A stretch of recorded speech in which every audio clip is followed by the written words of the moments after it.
all. Too much electricity this morning. This is a good time. We're having a lot of fun. I had to do a triple take. Ka-ching! Why? Because of parity. I didn't mean to offend. Yeah, it's not going to happen. Load management is a dirty word. Let him rip. You know what? Circumstances provide the results. What? How do you do this one? Oh, Donnie, you got such a good show there. A network that is booming. The Early Line, only on SportsGrid. The Knicks versus the top 3 teams in the league. Oklahoma City, Boston, Cleveland, 0-7.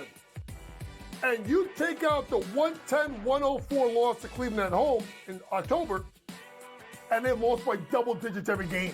The Knicks will make the playoffs. Number 1, do they fix their defensive problems?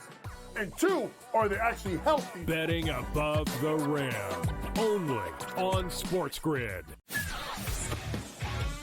You have Duke the 1, Houston the 2. They're the 2 best defensive teams in the country. I want to see them play for the right to go to the Final Four because I think that would be a kick-ass game. Duke is really great on both ends of the floor. You know, they can score and they can defend, and that's why they win by big numbers all the time, because they're really good on both ends of the floor. I don't trust Houston's offense. Pharrell coast to coast, only on SportsGrid. The Eagles got it done. If you back them, you're celebrating. Football season may be over, but the action never stops. Are you ready for some baseball? At SportsGrid, we're always in the game. We bring you 24/7 betting insights, expert picks, and real-time analysis. Next big play is already in motion. Are you ready? It's smarter to be on SportsGrid.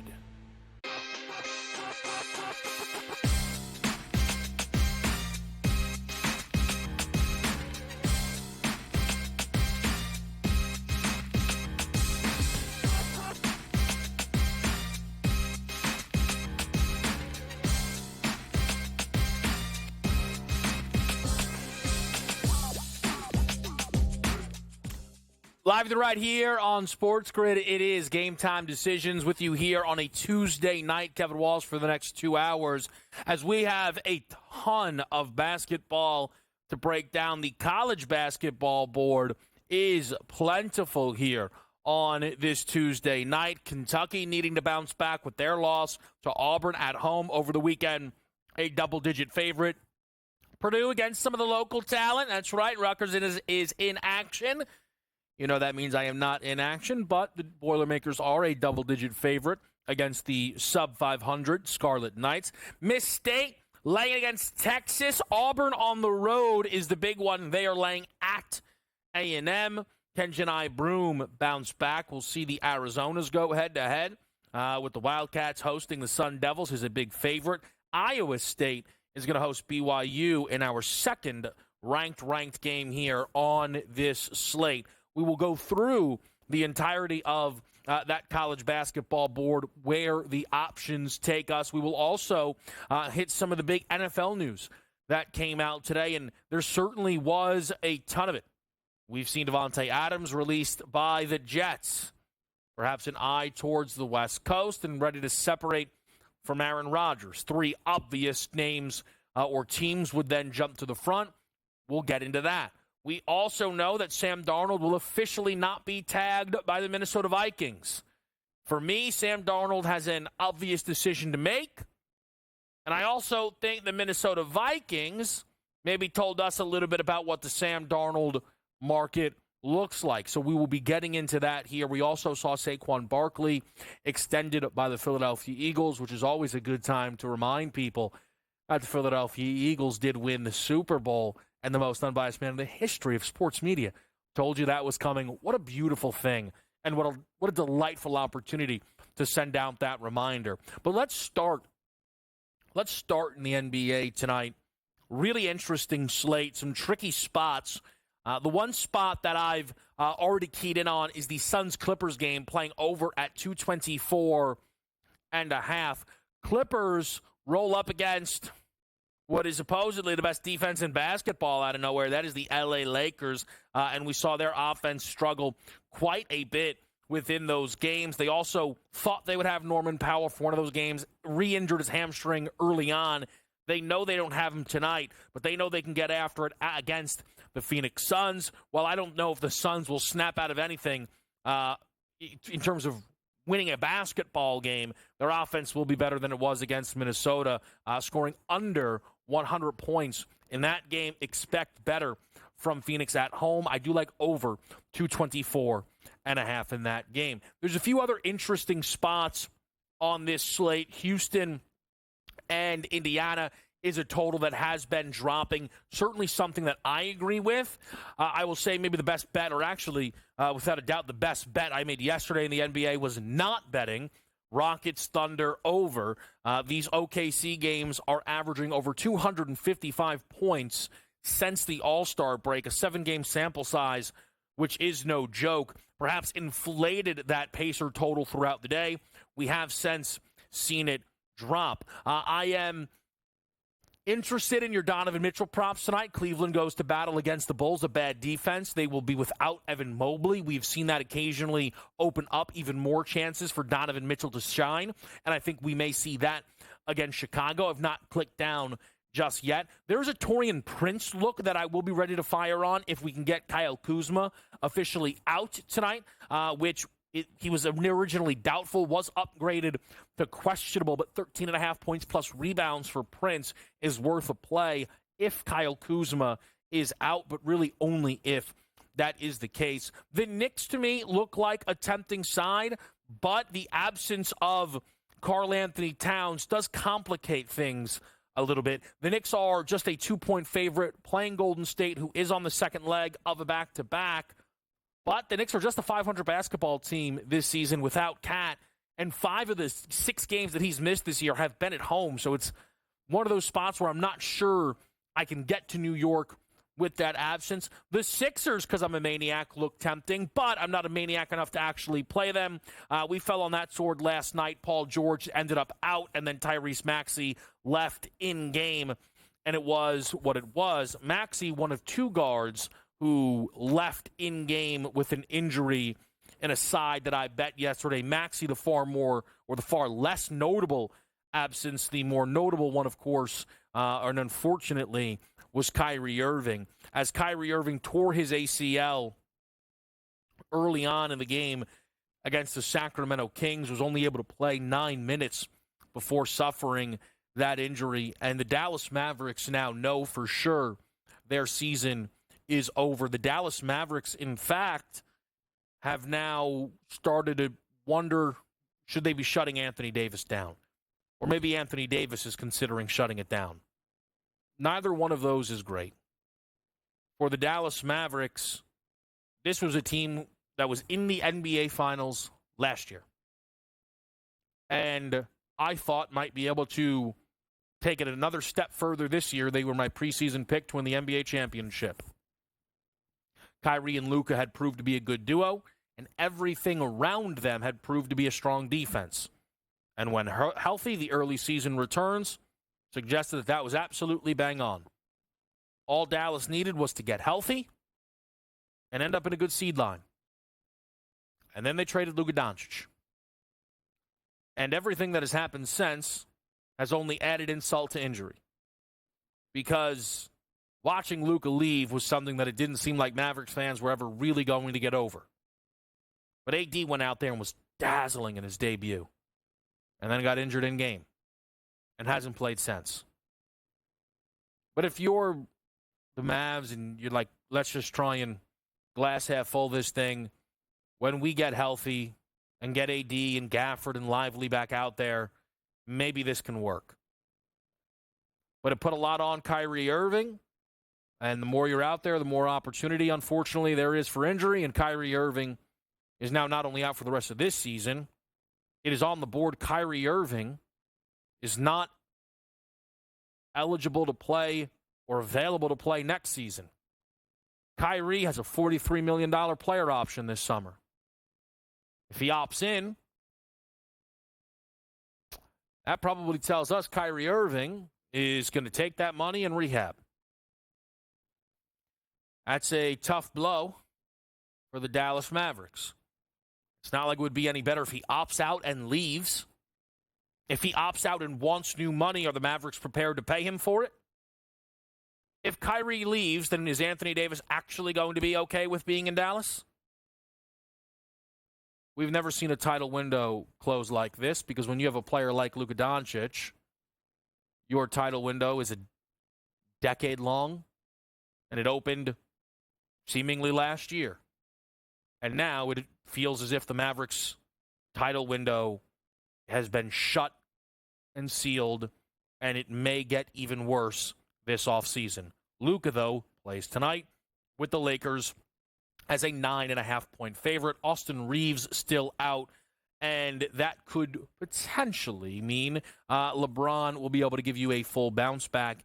His worst game in quite some time, shooting 6 of 17 against the Clippers, just 17 points. First time that LeBron has scored under 20 since the All-Star break. Could be a good points, rebounds, and assist spot for the King. Let's get to the college basketball board next, right here on SportsGrid.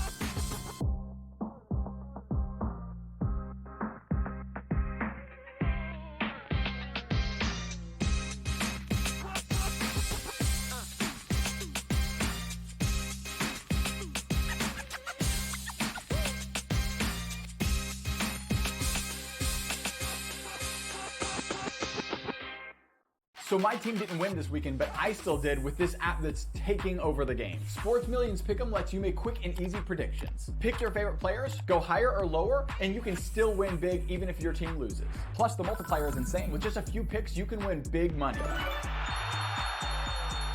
So get on it. They've got a welcome bonus to help you start off your winning streak.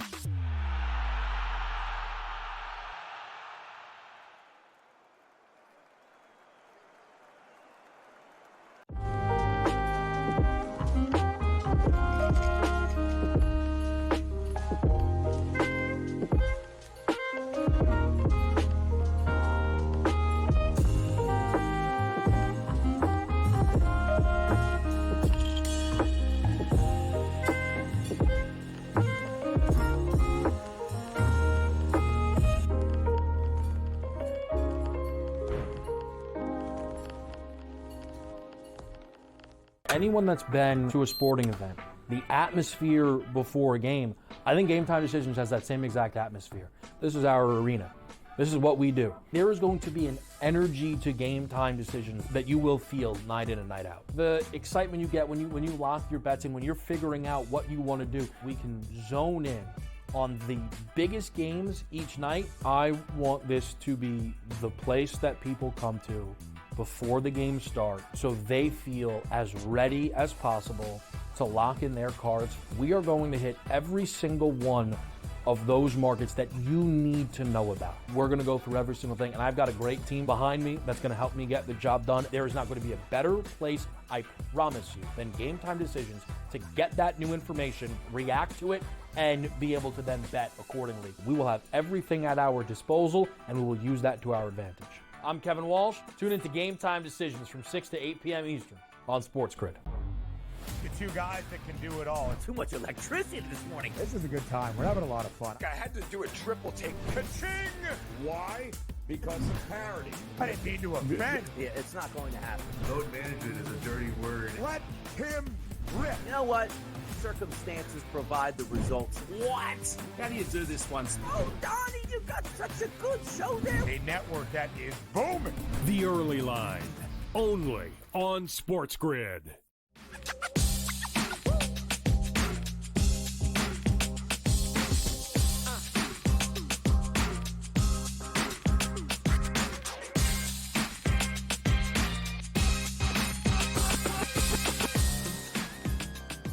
All right, we are back with you right here on SportsGrid. Shall we hit this college basketball board?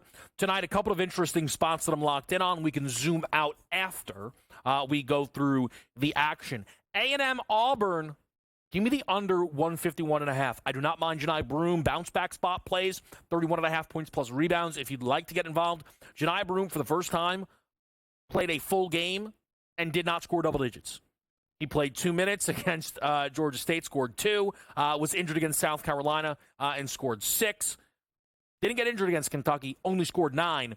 So Broom bounce backs make sense, but I think some of the recent Auburn games have really trickled up this total against a Texas A&M team who is a group that is trying to hang their hat on the defensive side of the basketball. Could not do it against Florida. Dead wrong about that game. Gators absolutely rolled. Give them credit, all right? But I think now back home for A&M, it's do or die. Auburn can certainly hold their own offensively. I'm going to play it under at 151.5 for the biggest game tonight between Auburn and Texas A&M. I'm going to play the Iowa State team total over 79.5. This game's beating me up a little bit. Now, that might be odd to say about a game that I am actually going to get involved with. It's because BYU, I think, handed me my most frustrating defeat on Saturday. Not my most important game, but this BYU team finding a way to score 52 points to just sneak over a team total that I played under against West Virginia, one, bugged me, but two, made me very fearful of them. And now, I find this to be a pretty good Iowa State spot. If you look at strength of schedule on the year,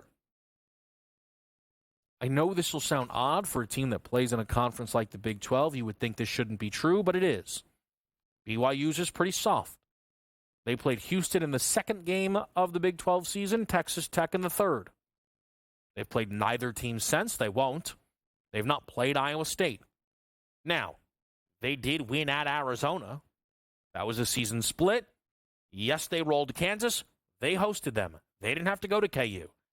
The BYU Big 12 schedule broke their way. Tonight is a test for them. So I don't want to include them at all. I don't want to play the full over. I don't want to give them a shot on the 8.5. I'm taking Iowa State to score against what is still a defense that Iowa State should have no issues getting through. We saw healthy Cyclones put up 84 against Arizona. Despite Arizona being quicker, they are definitely better defensively than the Cougars. So I'm going to look for a team total over for Iowa State. I'm going to take 18.5 late night in Arizona. Arizona State. Rivalry game certainly factoring into the action.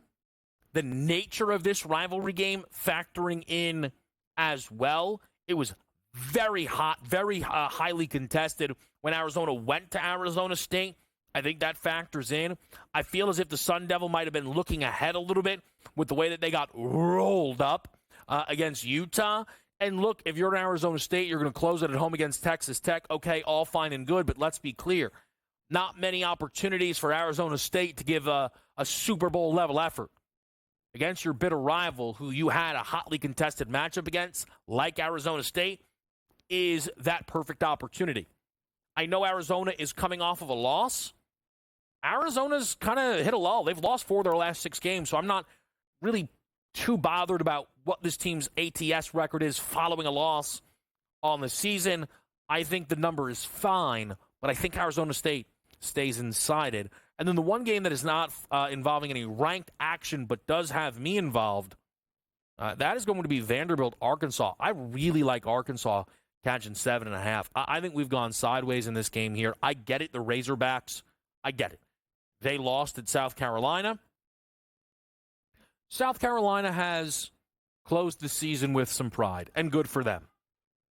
But Arkansas went and hosted Missouri as a 1.5-point favorite and won that basketball game in regulation by 7 just a week or two ago.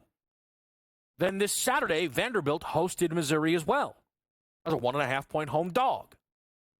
They won that game as well. In overtime, though, by 4. To me, this would suggest these are even basketball teams, which I think would be a reasonable view on them. You like Vanderbilt to tick more? Okay. If you think on a neutral Vandy should be -2, gotcha. 5.5 points for home court? Not in any world imaginable. I like the Razorbacks here. I think they can win this game outright against the Commodores. Arkansas sure could use it when we're talking tournament. This Kentucky game is one of the early ones I didn't get into. Otega-Oweh is in a clear and obvious bounce-back spot for those college basketball prop players out there. Otega-Oweh had scored 10 points in every single Kentucky game until they played at Alabama, where he picked a real bad time to have his worst game of the season, shooting 1 of 9 from the floor. He followed that up with his best game of the season, scoring 28 at OU.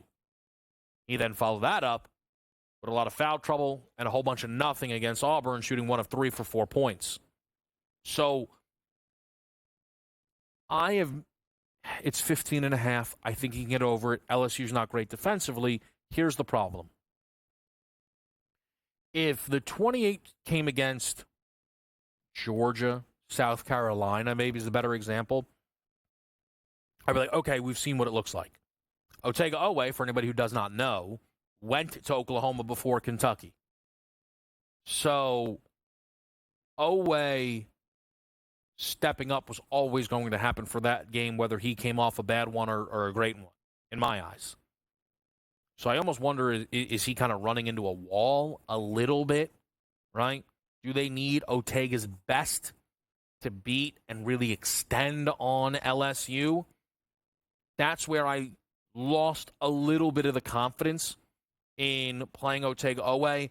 If you're looking for some parlay pieces, I mean, he's going to score 10. Again, can we get over 15.5? Maybe that's a little bit more questionable for me tonight, but I don't hate the play if you go over the props for Otega-Oweh tonight. We're going to hit a break. We'll come on back, and it'll be more Game Time decisions on SportsGrid.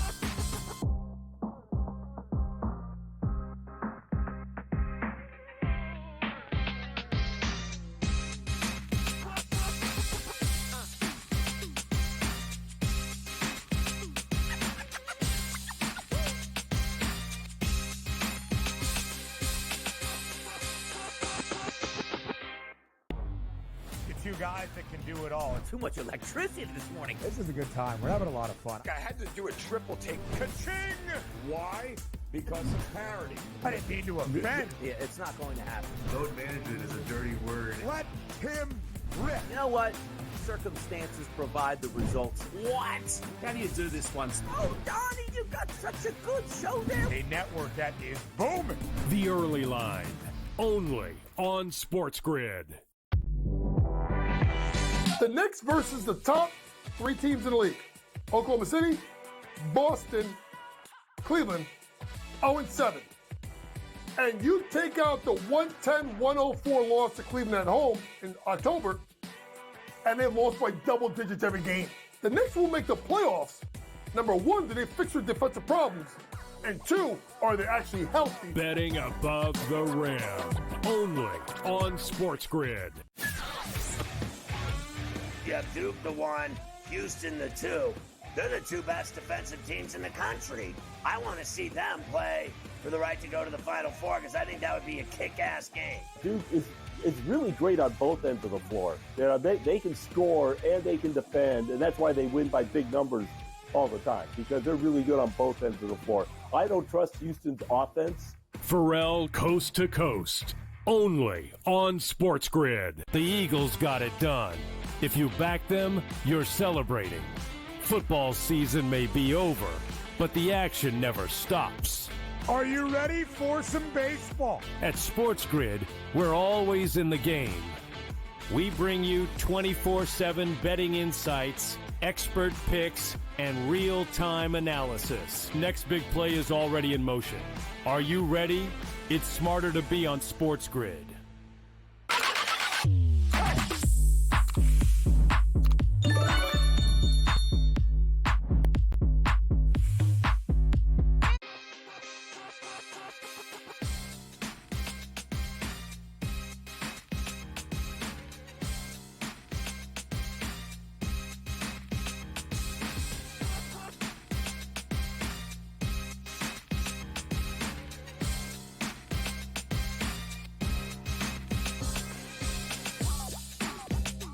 We're back with you right here on SportsGrid. Kevin Walsh this Tuesday night. We've got some Sports Million pick'em options for you. Countless options. NBA, college, NHL. Let's hear more about it.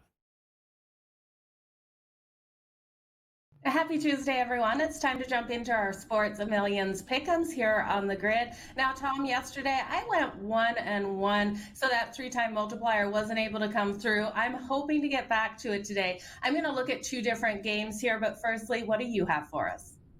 I also went 1-1 yesterday. Let's try and pick up 2 wins today. Let's turn to Arizona at home, taking on their rivals, ASU. And let's go to Caleb Love for Arizona. I'm going to take him higher than 18.5 points.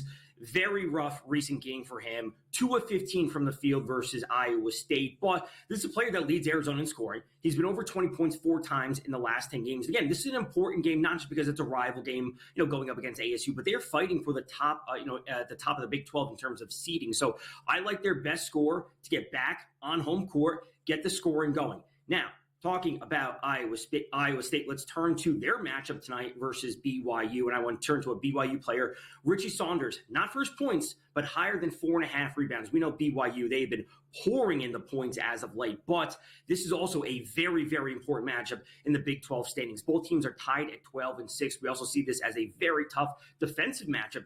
Iowa State, they're 9th in terms of Ken Pom defensive rating. So I want to say Richie Saunders higher than 4.5 rebounds. Not his points, the rebounds for him. On the road, everyone's going to have to do just a little bit more. I'm not expecting a ton of points overall, so give me the points for Caleb Love and Richie Saunders for higher than 4.5 rebounds. Joe, what do you got?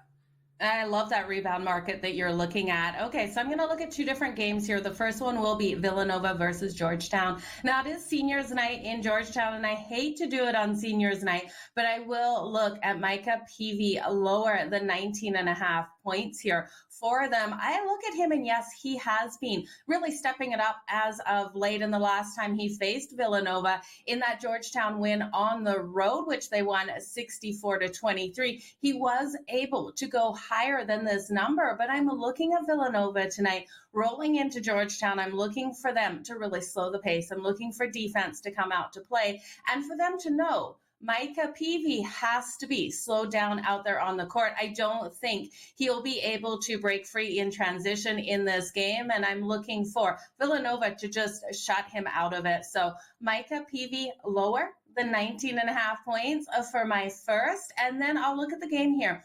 Texas versus Mississippi State. Now, Mississippi State should come out with a strong game on their home court, and there's one player that I really trust to be able to put his points on the board today. It's Josh Hubbard here. I will take him higher than the 18.5 points. Now, when you look at Texas, the problem with Texas and their defense is they struggle on the perimeter, and I'm looking for Josh Hubbard to be able to hit nice and fast from deep in this game. 42% of Mississippi's shots are coming from beyond the arc, and we look at Texas, and they're allowing opponents to shoot 34.2% from deep. So looking here, Josh Hubbard has been great at hitting those threes. He's coming off a really strong performance versus LSU, where he did put up 30 points. He's averaging 18.4. I think this is a nice spot to look at Josh Hubbard higher than 18.5 points. So 3-time multiplier, Josh Hubbard higher than 18.5 points for Mississippi State. And then Micah Peavy here lower than 19.5 points for Georgetown. We are quickly approaching conference tournaments, which we will roll into all of next week. It is a great time to be a basketball fan. Yeah, it absolutely is. You guys, we'll see you back here tomorrow. All right, back with you right here on SportsGrid. As always, great stuff there from both Tom and Joe. We'll talk to Joe a little bit more here on our show tonight. A couple of guys that I'm interested in on Sports Million Pick'em. Chris Dunn in a good spot with Norman Powell out. We mentioned LeBron already, Donovan Mitchell. We can talk more about that, but let's hear a little bit more about what you can find on Sports Million Pick'em. Enjoy Sports Millions Pick'ems, but hate making the picks yourself? Well, Sports Millions has you covered. Head on over and play Sports Millions Blitz'em right now and let the computer do the work. Go to sportsmillions.com/blitz'em to be able to win big prizes without having to make a single pick yourself. That's sportsmillions.com/blitz'em. All right, really appreciate being able to set this all up, but let's get right into it. We got Joe Madden up next to hit that NHL slate here on a Tuesday.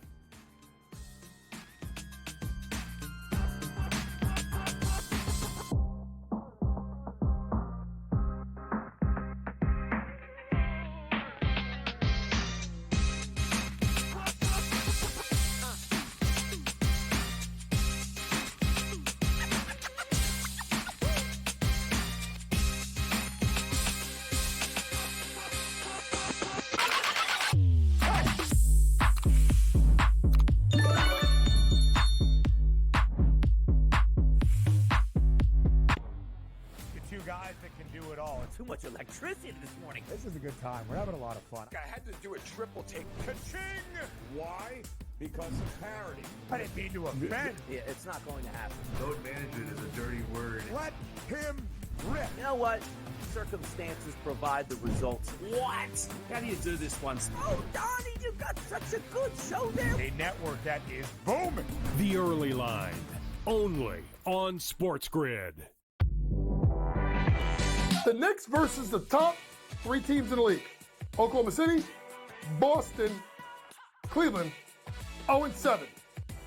And you take out the 110-104 loss to Cleveland at home in October, and they lost by double digits every game. The Knicks will make the playoffs. Number 1, do they fix their defensive problems? And 2, are they actually healthy? Betting above the rim, only on SportsGrid.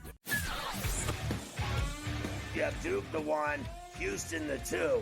They're the 2 best defensive teams in the country. I want to see them play for the right to go to the Final Four because I think that would be a kick-ass game. Duke is really great on both ends of the floor. They can score and they can defend, and that's why they win by big numbers all the time, because they're really good on both ends of the floor. I don't trust Houston's offense. Pharrell coast to coast, only on SportsGrid. The Eagles got it done. If you back them, you're celebrating. Football season may be over, but the action never stops. Are you ready for some baseball? At SportsGrid, we're always in the game. We bring you 24/7 betting insights, expert picks, and real-time analysis. Next big play is already in motion. Are you ready? It's smarter to be on SportsGrid.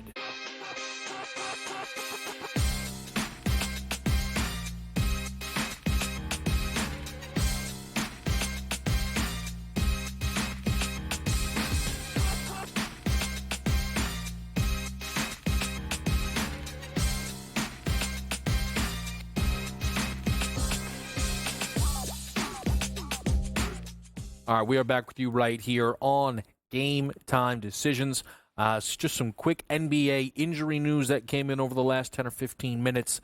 The Bulls tonight will not have Josh Giddey or Lonzo Ball. Kyle Kuzma is in tonight for the Milwaukee Bucks, so that'll take that Taurean Prince play out. Cole Anthony, who has been the starting point guard with the Jalen Suggs absence, he will not be able to go tonight for Orlando as they are home favorites against the Toronto Raptors. Speaking of Toronto, speaking of Canada, Joe Madden is here with us from the great up north. Joe, huge NHL slate. So let's get right into it. Are you interested at all in Tampa Bay, Columbus? Pretty interesting one on this Tuesday night. Yeah, this is going to be a great game out there on the ice. We know the Tampa Bay Lightning are coming off that loss last night to the Florida Panthers, and I do think they left it all out on the ice, even though they're only able to score 1 goal. I'm looking for the Columbus Blue Jackets, who haven't been as great on the road as they have been at home, but for them to come out strong in that first period. Backup goaltending in here for the Tampa Bay Lightning, and I think Columbus can hit Tampa nice and early in this game. Tampa probably gets back in this game, but we can look at the Columbus Blue Jackets first period here straight up on that money line. You're getting it at plus 120. I think they have every ability to get off to a fast start. All right, fast start potential there. What about in Philly? Eagles fans loving it today. Saquon Barkley back. Also, they need to hold on to all the good news that they can get from the Eagles because the Sixers are terrible and the Flyers are meh. Home favorites tonight, though, against Calgary. Yeah, they are. And we've got a couple of revenge angles to look at here, Kevin, as there was trades between these two teams. So we have Morgan Frost and Farabee here that are now with the Calgary Flames looking to come back to Philadelphia and make an impact. And then you have Kuzmenko here that was with Calgary versus his former team. So I think you circled those 3 players to come out nice and strong. I took Frost and Kuzmenko for a point parlay together tonight. So opposite teams, yes, I know, but I do think both will be impactful for their respective teams. That's coming in at plus 330. I was shocked at the value we were getting for them to get on the board tonight. And then I'm going to look here at Calgary. I think Calgary is desperate. Desperate teams are hard to bet on, but you're looking at a team that needs desperately to get this win here tonight. We know their struggles they've had as of late, and they've actually really played strong against the Philadelphia Flyers, winning 8 of the last 11. I do think this is one that is winnable for them. If you're looking for another player, you could circle Jonathan Huberdeau. He has been strong versus the Flyers in his career as well. All right, a couple of interesting spots there. Tonight, though, we are going to see Carolina as a decent-sized road favorite, over minus 200 now. That number looks like it's climbing a little bit against the Red Wings. 6.5 total here. Juice is on the under, Joe. Are you finding any value in this one? Yeah, you look at this game, and Carolina does not deserve to be this big of a favorite here versus the Red Wings. They're on the road, and they've been way too inconsistent out there on the road for me. This is a play of the number on the Detroit Red Wings. This team has so much more to play for. You look at the Carolina Hurricanes, still questions around Mikko Rantanen if he's going to be with this team by the end of the week here. This team's sitting second in the Metro, 12 points behind the Washington Capitals. So they're pretty solid in that second spot. Not looking for them to overtake the Caps. And this game here, well, it means more for the Red Wings. The Red Wings are only 3 points ahead of the 7th team in the Atlantic. So they're sitting 4th, only 3 points above the 7th. They need to get every point they can get out there on any given night. So look for the Red Wings at home in this one to really bring it. And Alex DeBrincat, he's been so high. He's scored a goal in their last 5 at home. And you look at him over the last 10, he's got 6 assists, 8 goals. He's been absolutely fire, plus 200 for the anytime goal tonight. Now, the next game we're going to get to here, I want to start with yesterday's action because complaining works. Don't let anyone tell you otherwise. Shout out Igor Shesterkin, who makes it back-to-back games for the Rangers, having a shutout, and he went over. Look, I'll be honest with you guys. I'm a hockey guy, but I'm honest. My best bet of the hockey season that I forgot about, kind of. Like, I forgot what the number was, but it was Igor to get 4 shutouts. This guy's a monster. We played 6+. Let's get 2 more. They're not playing tonight. The Isles are, though, coming off of being shut out, and it's not going to be easy because they're playing Winnipeg, Joe. What do you like in this game? Oh, this is going to be a really hard game for the New York Islanders. You have the best power play in the league in the Winnipeg Jets here, converting at 30.5% versus the worst power play in the whole league, 11.3.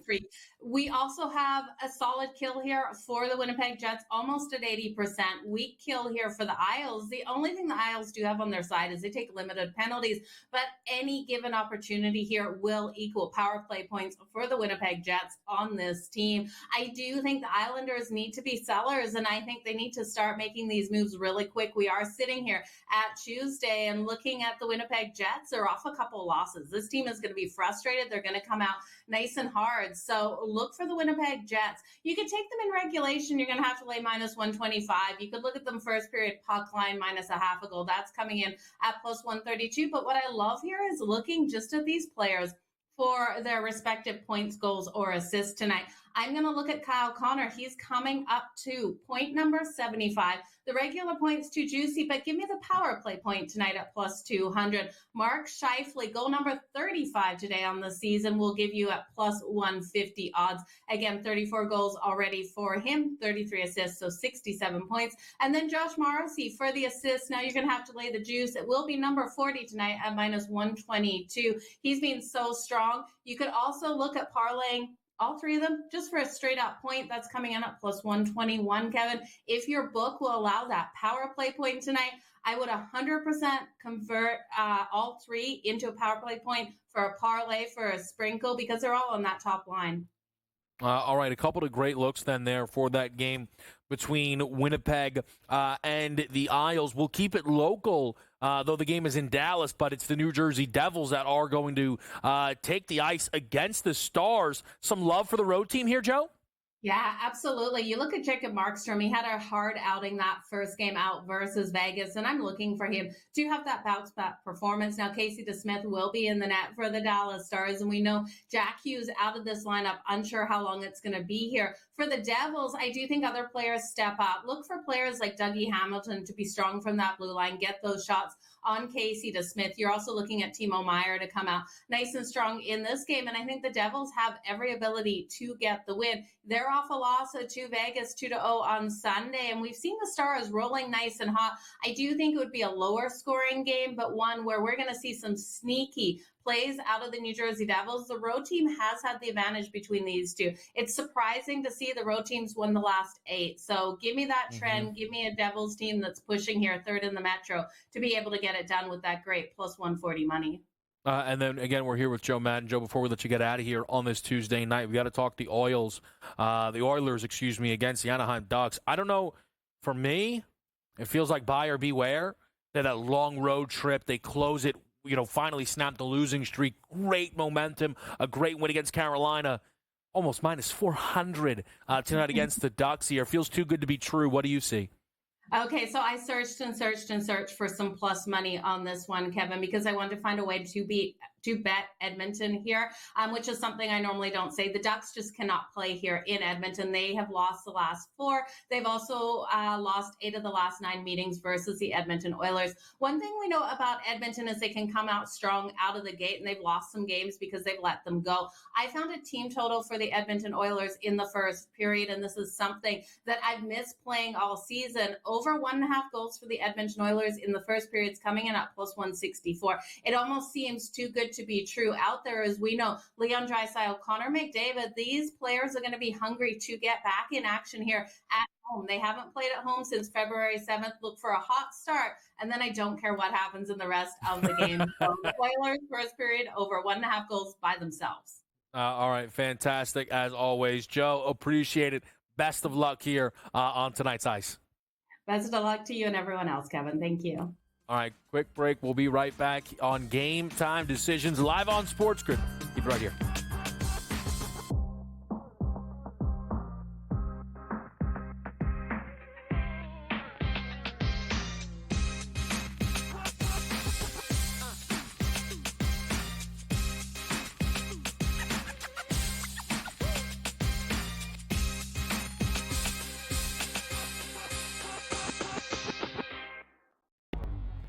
Two guys that can do it all. Too much electricity this morning. This is a good time. We're having a lot of fun. I had to do a triple take. Ka-ching! Why? Because of parity. I didn't mean to offend. Yeah, it's not going to happen. Load management is a dirty word. Let him rip. You know what?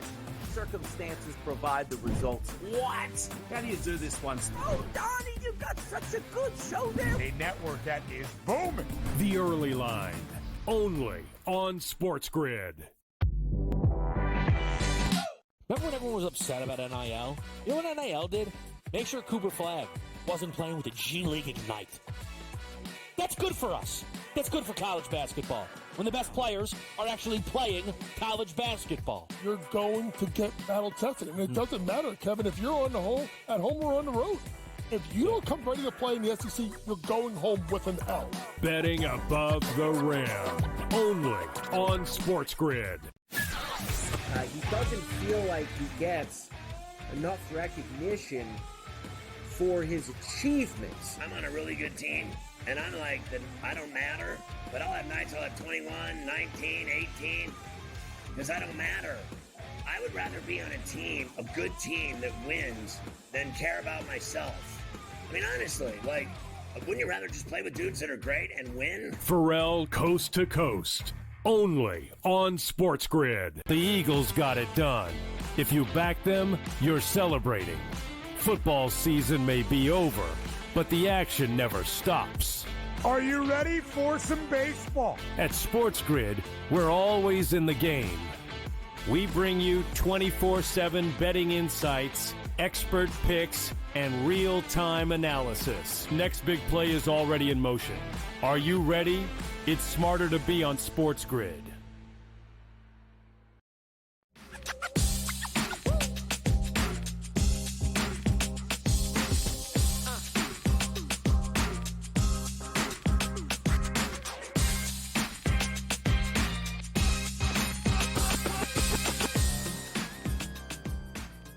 All right, we are live with you right here on this Tuesday night. And we are now joined by Adam Kaufman. Excellent opportunity to talk to Adam here on a pretty loaded night in the NBA. And Adam, I want to try and attack some of the big picture items with you, and then we can dive into tonight's card, which will be featuring the LA Lakers, and they have been surging since bringing in Luka Doncic. You maybe started a little bit before the All-Star break and before that deal. And when the move was initially made, there was a lot of back and forth about, well, maybe the Lakers are going to be better down the road, but I don't know about this year. We heard the Mavericks will be better this year. That's obviously all been changed with the way the injuries have piled up. I'm curious what your current assessment is of this Los Angeles Lakers team on the card tonight against New Orleans as a 9.5-point favorite. Yeah, it's so funny that you bring it up because I was on SportsGrid over the weekend and we were talking about just various things across the NBA and futures and whatnot, and I referenced you specifically, thinking back to that video that you posted right after the Luka trade and, just the exuberance around rushing to the window and lay it on Lakers futures, and me sitting there, on sort of the other side, not at all convinced, and this team with a lot to prove, and, for what you're potentially adding offensively, you're trading in size, in defense, all of it. And so consider me a skeptic, but I'll tell you what they've done since Luka has arrived is really nothing short of very impressive. The Lakers obviously are a team to be taken very seriously there in the Western Conference. Do I think they're the favorite? No. I still look to the Thunder. I'd still put the Nuggets ahead of them, and I'd still maybe consider other teams. But the Lakers, I just didn't even think they'd be truly in the conversation, to be perfectly honest. So the fact that they are and they're playing as well as they are, and the fact that the defense has been good, never mind representative since the trade, that Luka's kind of locked in on that end of the floor, knowing full well that is an effort sort of situation where his effort in the past has been questioned on that end. It's hats off to JJ Redick in particular for finding a way to scheme everybody up and make it work together, but also what they've been able to do when they are a little short, which, to kind of go full circle with your question, they are tonight. There's no Reeves, and so it's the LeBron and Luka show once again. As we know, Luka left the previous game, and it looked like, it was like a good 10 minutes between notifications online, right? Between he's left the game to he's questionable to return, he's returned to the bench, all of that stuff, and he came back in and he played well.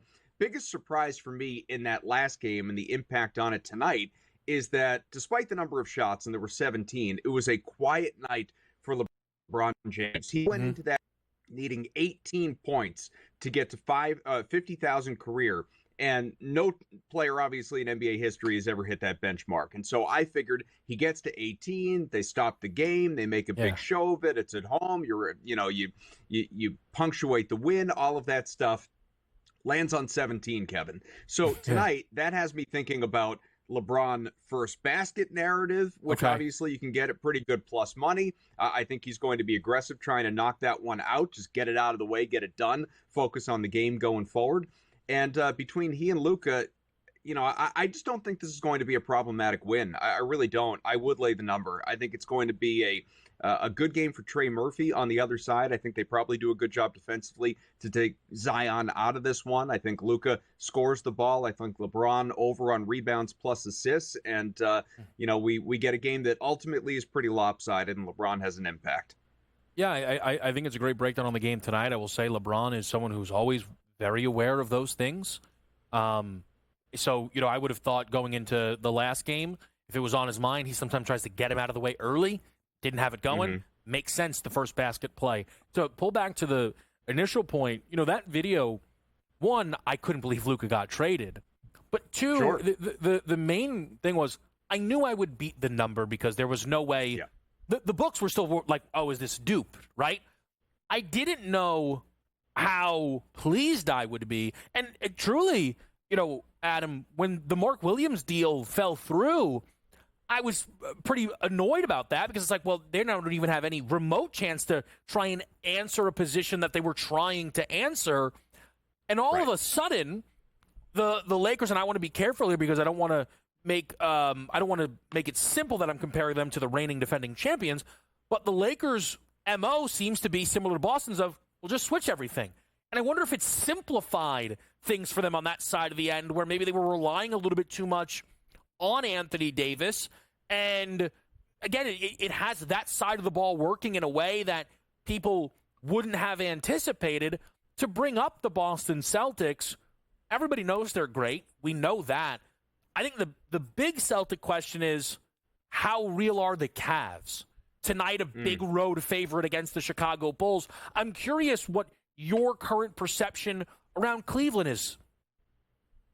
Well, the Cavs are absolutely for real, and as if they, needed to, and they didn't. They proved that, trailing by 25-3 out of the gate and by 17 points in the third quarter, and coming back to beat Boston in the last matchup. I know the Celtics weren't at full strength, and Celtics fans would be quick to, point that out. No Porzingis, no Holiday, but the Cavs went in, didn't relent, didn't, turtle and just say screw it and move on to the next game. They went out, they played their butts off, and they got a well-deserved win. So look, this team is going to get the 1 seed. The Celtics are not going to catch them in the Eastern Conference. The Celtics honestly don't care to catch them. It's not a priority to get the number 1 seed, because they know that if they are healthy, they're good enough. They don't need home court advantage through the Eastern Conference or potentially through the NBA or any of that. So the Cavs, in the regular season, I don't think there's much left to prove. Come the postseason, of course, because unlike the Celtics, they just haven't done it. It's the same thing with the Thunder, right? We can all point to the Thunder as being one of the class teams of the NBA, but what have they done in the playoffs? So these guys need to prove it, similar to the Cavs. Tonight, I wouldn't lay the number. I think they win. If you're thinking like money line parlays, that type of thing you want to throw in Cleveland, go for it. I wouldn't lay the number with the Cavs. No Evan Mobley is a big this one, but Donovan Mitchell probably drops 30 plus. Yeah, I tend to agree with that. I think what you said there, and it's a point that I'm trying to make to some, is I'm not trying to bring OKC back, but I don't know why OKC gets the level of grace while everyone then doesn't believe in Cleveland. Adam Kaufman, appreciate it. As always, join us right here on Game Time Decisions. We'll be back after this quick break.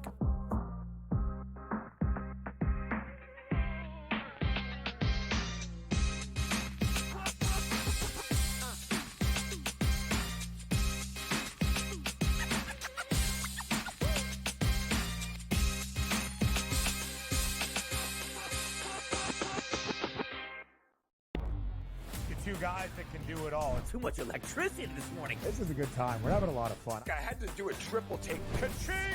Why? Because of parity. I didn't mean to offend. Yeah, it's not going to happen. Load management is a dirty word. Let him rip. You know what?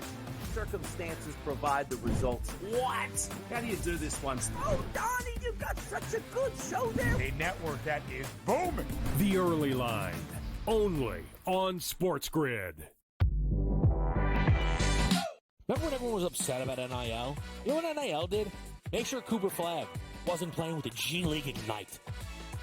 That's good for us. That's good for college basketball. When the best players are actually playing college basketball. You're going to get battle tested. And it doesn't matter, Kevin, if you're at home or on the road. If you don't come ready to play in the SEC, you're going home with an L. Betting above the rim, only on SportsGrid. He doesn't feel like he gets enough recognition for his achievements. I'm on a really good team, and I'm like, I don't matter, but I'll have nights I'll have 21, 19, 18, because I don't matter. I would rather be on a team, a good team that wins, than care about myself. I mean, honestly, wouldn't you rather just play with dudes that are great and win? Pharrell Coast to Coast, only on SportsGrid. The Eagles got it done. If you back them, you're celebrating. Football season may be over, but the action never stops. Are you ready for some baseball? At SportsGrid, we're always in the game. We bring you 24/7 betting insights, expert picks, and real-time analysis. Next big play is already in motion. Are you ready? It's smarter to be on SportsGrid.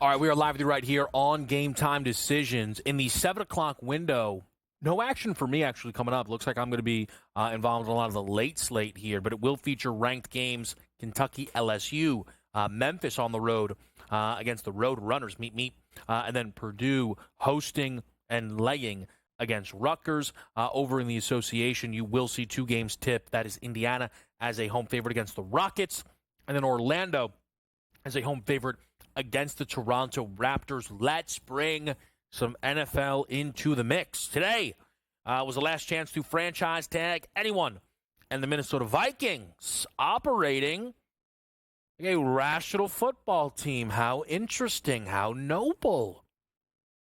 They did not franchise tag Sam Darnold, which would have put them on the hook for a $40 million cap hit entering free agency as well. Would have chewed up a lot of their potential money to spend and locked them in to Sam Darnold unless they were able to then find a trade. Now, I think the starting point with that decision is it would suggest Minnesota does not believe they need to pay Sam Darnold that amount of money. Sam Darnold last year in 17 games, 4,300 yards, 35 touchdowns, 12 interceptions. The issue, of course, for Sam Darnold, the 2 most important games of their season were arguably his 2 worst games of the season. The only other game that would fit into the argument was the game against his former team, the Jets, in London. Those were easily the 3 worst games of his season. I think you could easily argue the 3 most important games to him of the season. And those performances cost Sam Darnold a ton of money.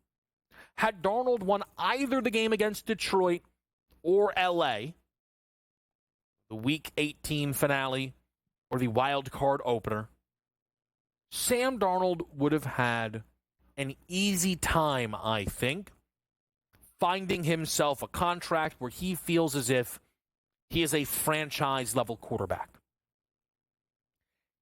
It looks like it is going to be much harder for Sam Darnold to do that, and it should be. I am tired of operating in these quarterback conversations like we are supposed to throw logic out the window. It happened with Daniel Jones. I'm not trying to pour on to Giants fans, but really anybody who defended that was just looking at something and deciding, no, you can't be logical. What else could you possibly do? And it was happening again with Darnold. Darnold's going to command 40, 45, maybe $50 million. And that's what a quarterback goes for. Well, here's the deal. There are only so many teams that could even remotely consider bringing in a quarterback. If every single year everyone was a free agent, okay, I could see then Sam Darnold securing that type of money. That's not how it works. And when Stafford went back to LA, that didn't add in another slot for Sam Darnold. We have not heard the New York Giants connected to Darnold, and they've been connected to a lot of quarterbacks. We've not heard the Cleveland Browns really connected to Darnold. They've been connected to a lot of quarterbacks. The Jets, unsurprisingly, not connected to Darnold. So what is the list for Sam Darnold? Vikings, Raiders, Steelers if you're being generous. But can we remove Pittsburgh? Because they also don't seem interested. So it looks like Sam Darnold has 2 options. Minnesota or Vegas. So let's forget, well, if Vegas wants him, they need to pay blah, blah, blah, blah, blah. What is best for Sam Darnold? The only way Sam Darnold is actually going to get franchise quarterback money is win a playoff game. At minimum, he's going to have to somewhat replicate what he did last season. Maybe not with 15 wins, but 4,000 yards, 30-plus passing touchdowns. Where is that most likely to happen? Minnesota or Vegas? It's not close. And for anyone who says, but he'll never, ever be Minnesota's franchise quarterback, tell that to Trey Lance. The Niners poured 10 times the amount into that kid and went with Mr. Irrelevant. I don't want to hear about J.J. McCarthy's tape from Ann Arbor. Sam Darnold has an easy decision to make. He should be back with the Vikings. What does that mean for the Raiders? maybe we have an idea next.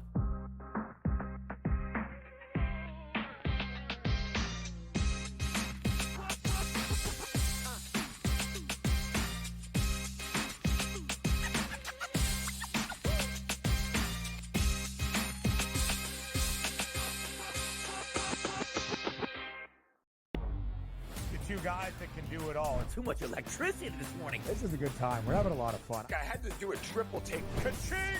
Why? Because of parity. I didn't mean to offend. Yeah, it's not going to happen. Load management is a dirty word. Let him rip. You know what? Circumstances provide the results. What? How do you do this once? Oh, Donnie, you got such a good show there. A network that is booming. The Early Line, only on SportsGrid. Remember when everyone was upset about NIL? You know what NIL did? Make sure Cooper Flagg wasn't playing with the G League Ignite. That's good for us. That's good for college basketball. When the best players are actually playing college basketball. You're going to get battle tested. And it doesn't matter, Kevin, if you're at home or on the road. If you don't come ready to play in the SEC, you're going home with an L. Betting above the rim, only on SportsGrid. He doesn't feel like he gets enough recognition for his achievements. I'm on a really good team, and I'm like that. I don't matter, but I'll have nights I'll have 21, 19, 18, because I don't matter. I would rather be on a team, a good team that wins, than care about myself. I mean, honestly, like, wouldn't you rather just play with dudes that are great and win? Pharrell Coast to Coast, only on SportsGrid. The Eagles got it done. If you back them, you're celebrating. Football season may be over, but the action never stops. Are you ready for some baseball? At SportsGrid, we're always in the game. We bring you 24/7 betting insights, expert picks, and real-time analysis. Next big play is already in motion. Are you ready? It's smarter to be on SportsGrid.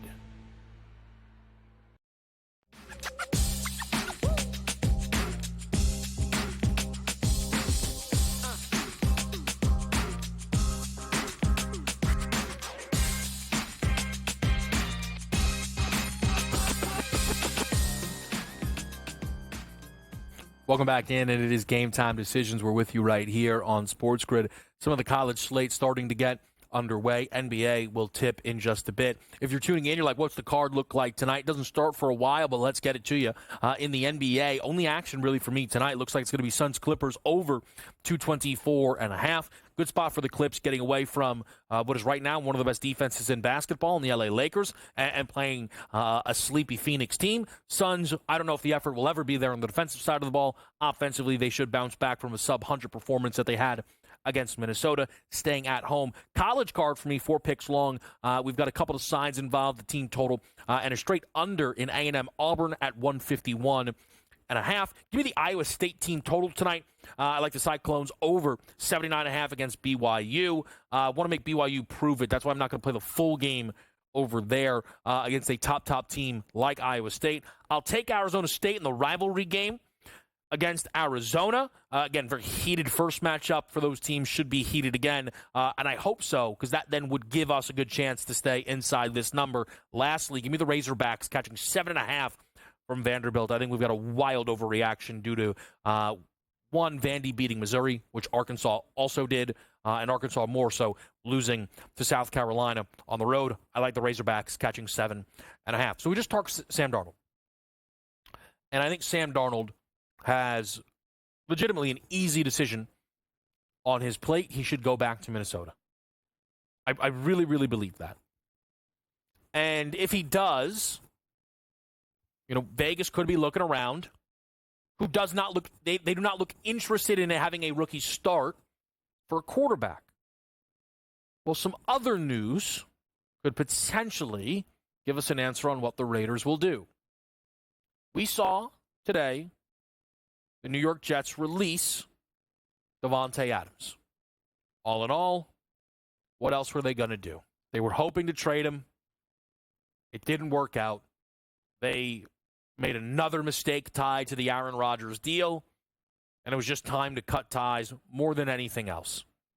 And again, rightfully so. But the Davante Adams release came with a first-time update, which is Davante Adams, while he is really willing, if the stars align, to play with Rodgers, the West Coast is calling his name. And I feel as if this is why that Rams situation was such a blessing. It was the sky opening for Rodgers more so, but the pair to have everything they wanted. And I think when Stafford, right, closed that door by going back to the Rams, perhaps these two very close friends have realized they don't need to be tied to the hip. Because Rodgers might have thought to himself, you know what, I'm trying to find a team here. Maybe I'll go to the Raiders. But you know what? If Davante's probably not going to want to go back to Vegas, that's probably a little weird. That's probably a little odd, right? Davante, right, having his heart set, though, on L.A., has to know, or really the West Coast, Chargers, Niners, Rams, doesn't look like you got a spot for Rodgers. Certainly not with the Chargers and Herbert. Not anymore with the Rams and Stafford. And there's just no indication the Niners are interested in bringing in Aaron Rodgers and maybe more so moving off of Brock Purdy. And I wonder if Davante is like, look, man, like I can't do the New York thing again. We tried it with the Jets. I'm not going to the Giants. I can't do it. And for Davante Adams, he has excellent options with the Chargers, Rams, and Niners. Good offenses, good coaches, good quarterback play. Debo just left San Fran, opens up some targets. Cooper Kupp likely to leave the Rams, opens up some targets. Chargers, people felt needed a number one wide receiver throughout the year. Ladd McConkey emerged. Now he and Davante Adams could be an excellent slot, and they have plenty of money. I think the Chargers probably the favorite to land Davante Adams. And if Davante and Rodgers are going to part ways, then perhaps Rodgers says, well, now I should bring Vegas back into the mix. Is there interest from Vegas? Well, their cornerstone franchise defensive end, Max Crosby, is interested. Here's what he had to say today on his podcast about Aaron Rodgers. But it's the first year off an Achilles is one of the hardest things to do. You've seen it happen with Kirk. Kirk had a down year. It happened with Aaron. I mean, he struggled, like you said, early on, but he got better as the season went. I think with all the doubt and all the negativity around Aaron Rodgers, he needs to retire, things like that. You know, he's getting cut by the Jets. I think he's going to come back and have a – I mean, I know he's 42 or 41. Are you going to say MVP? No, I think he's going to have a big year this year, and I hope it's in our town. I love it. No.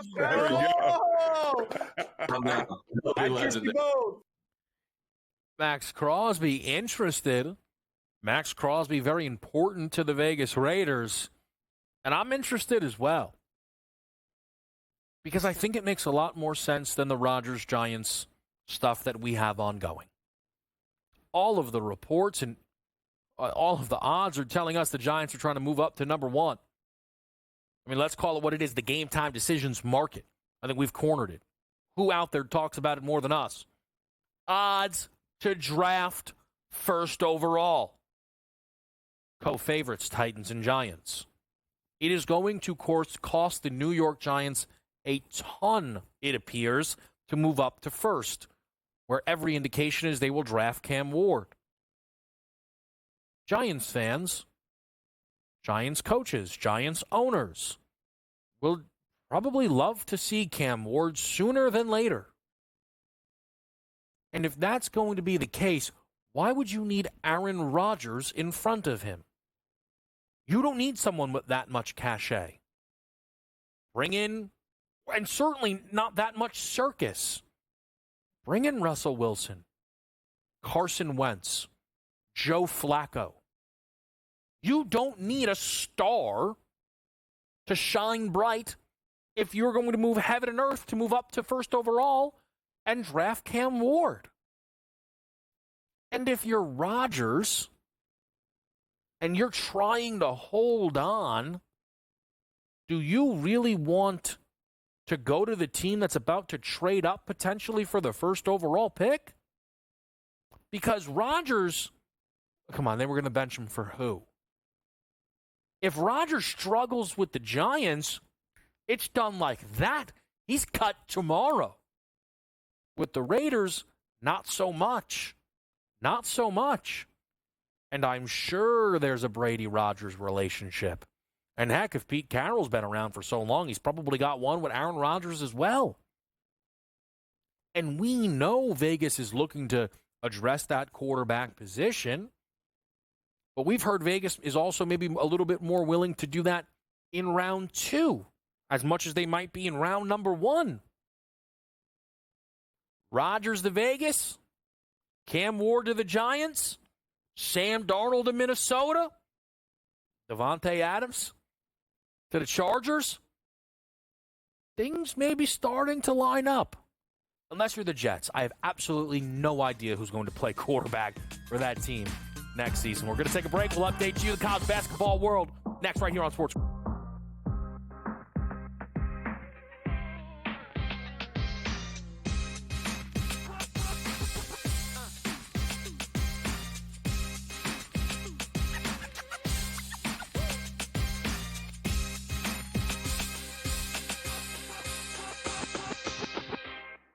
So my team didn't win this weekend, but I still did with this app that's taking over the game. Sports Millions Pick'em lets you make quick and easy predictions. Pick your favorite players, go higher or lower, and you can still win big even if your team loses. Plus, the multiplier is insane. With just a few picks, you can win big money.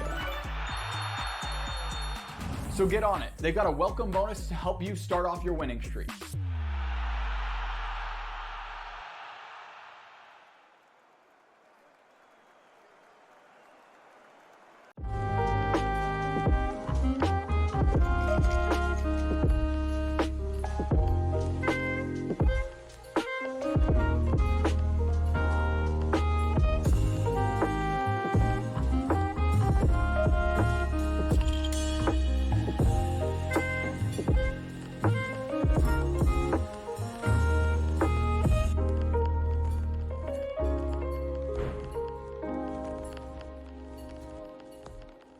Anyone that's been to a sporting event, the atmosphere before a game, I think GameTime Decisions has that same exact atmosphere. This is our arena.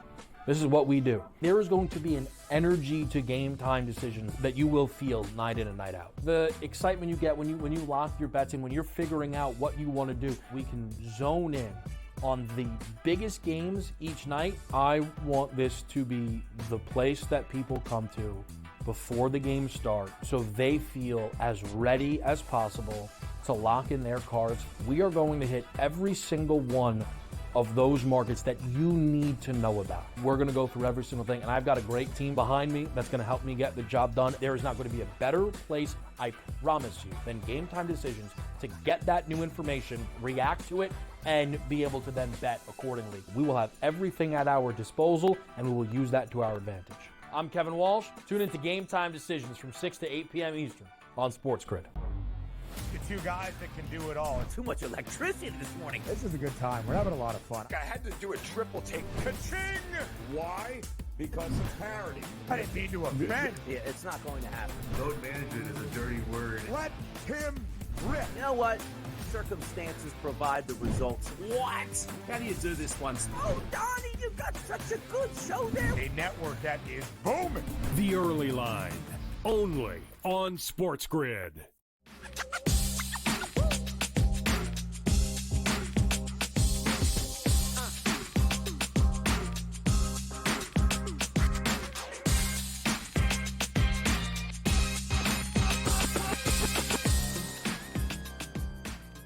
Game Time Decisions. We are live on SportsGrid on this Tuesday night. We are now joined by Rohit Panaya. Joins us over from Covers. You can find him on Twitter at Covers_Ro. That's R-O. Rohit, great to talk to you, man. Great college card here on this Tuesday night. Yeah, it looks like some good matchups, especially towards the end of the regular season. Can kind of see which teams are for real here, especially some of these teams heading on the road. Yeah, so we'll start it off with a really big game tonight for Auburn. Big in the sense that they're playing, as usual, another really good opponent. Auburn's locked up a spot on the one line. We all know that. Janai Broome still trying to play for the Wooden Award, that back and forth with he and Cooper Flagg. What do you like tonight in a matchup with number 1 and then number 22 Texas A&M, who sure could use a victory of this caliber? Yeah, I like Auburn to cover the spread here. They've been just so good on the road, especially lately. 5-0 straight up and against the spread in their last 5 games away from home. They've also just crushed it against ranked opponents. 10-2 against ranked opponents. Their schedule's been stacked. They're still getting it done. And you look at the Aggies, and they cannot shoot a lick. Outside the top 250 in 2-point percentage, outside the top 300 in 3-point percentage. Auburn defends both those areas really well. And if you look at what the Aggies do well, it's they rebound and they force turnovers. Well, Auburn takes care of the ball better than almost anyone in the country. And with Janai Broome and Dylan Cardwell there, they can rebound with the best of them too. So I think the two areas where Texas A&M would normally be extremely strong, they're going to be kind of neutralized there. And then Auburn's just too good for them on offense to be able to slow them down. Yeah, this Auburn team, you mentioned their ability to beat up on good teams. 16-2 in quad one, it feels impossible. Yeah. People can kind of, the net rankings, whatever. But at the end of the day, they're 16-2, right? Duke is 6-3. Houston is 8-4. Florida is 6-4. And again, those are great. Those are great marks. What Auburn is doing is out of this world. Part of it, though, they continue to win in this incredible SEC this season. Another SEC matchup tonight is Miss State hosting the Texas Longhorns. Texas took a tough loss against Georgia. I'm wondering if you think that loss at all factors in a bounce-back spot here, potentially going up against Miss State on the road.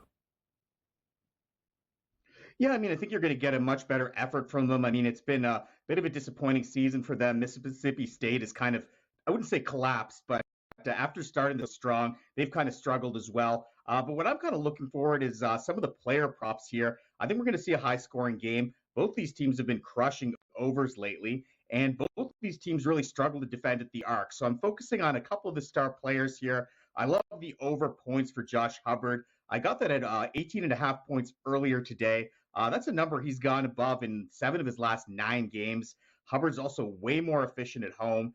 And, Texas has just been awful defensively lately, surrendering over 85 points per game in their last 7 games, allowing opponents to shoot more than 40% from deep over that span. And they're also near the bottom of the conference in opponent free throw rate. Hubbard's been doing a good job of getting to the line lately as well. So lots of areas for Hubbard to have success here. Yeah, I think that makes plenty of sense. I have my eyes a little bit on Trey Johnson within this basketball game. He has been lighting it up. But off of a 12-point performance against Georgia, a big part of the reason that they as a team didn't have it going. So I also think sometimes when guys on the perimeter get it going, that inspires others. So if Hubbard's got it going, maybe Trey Johnson will as well. We'll go to the Big 12 here as we've got some ranked spots involving Arizona, Arizona State, ranked Iowa State, BYU. But it's the Utah Utes catching your attention as they're going to play host to West Virginia. Yeah, this is one of those examples of those, trends that has just stayed so strong, and books have a hard time adjusting to the extreme home-away splits of Utah. Away from home, their scoring margin, I think, is minus 12.5 points per game. But at home, they're 15-3, average scoring margin plus 14.7 points per game. That elevation obviously plays a huge role. And you've got West Virginia coming to town. And their last game, they were on the road against BYU, got absolutely boat race there. So that those games are always tough. Seeing a relatively small spread, and then you look at this Mountaineers offense. They've never really adjusted to that early season loss of Tucker DeVries. Beginning of the season, battle for Atlantis tournament. They look pretty good, but since then just haven't looked great on offense. They take a ton of threes, but they don't really hit them. They don't get to the free throw line. Don't attack at the rim. Those are gonna lead to some problems, especially on the road when those outside shots don't fall. Utah's offense is a little bit more sustainable. They get to the rim, they get to the free throw line, they attack the offensive glass. So, yeah, I like Utah to be a little bit more consistent on the offensive end of the floor here, pull away at home. All right, fantastic there. Rohit, again, we're here with Rohit Panania. You can find his stuff over on Covers. Rohit, before we let you go, is there any action you've got already going for the the in-game bettors? Maybe they want to track and follow themselves? Yeah, I think the big one for me was I had the over in Purdue Rutgers. Nice start. Speaking of trends, here's a crazy one. The over is 9-0 in Purdue's 9 home games in conference play this season. Highly efficient offense, a little bit weak on the interior on defense. And I mean, Rutgers, not a great team, but they've got Ace Bailey and Dylan Harper there, so it's tough to stop those guys, especially when you don't have those athletes on the wing like Purdue.